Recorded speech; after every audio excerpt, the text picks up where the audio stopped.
આ damage control કરવું પડી રહ્યું છે. એનું કારણ છે પરસોત્તમ રૂપાલા. સતત 2 વખત તો માફી માંગી ચૂક્યા છે, પણ તેની સાથે તેમણે ફરી એકવાર હવે જનતાને અપીલ કરી છે. અપીલમાં તેમણે કહ્યું છે કે ભારતીય જનતા પાર્ટીને વોટ આપો.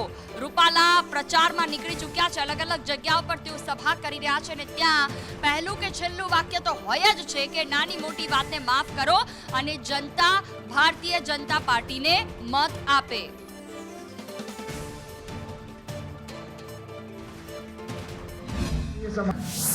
મારે આપ સૌની વચ્ચે આજે અમારા રાજ્યસભાના સાંસદ અને વાંકાનેર સ્ટેટ કેસરી દેવસિંહજીએ આપણને ઘણી બધી વિગતોની સાથે અપીલ કરી. આ મંચની ઉપર આ વિસ્તારના ક્ષત્રિય આગેવાનોએ મંચ ઉપર બેસી અને પોતાનું સમર્થન ભારતીય જનતા પાર્ટીની સાથે જ્યારે જાહેર કર્યું છે, ત્યારે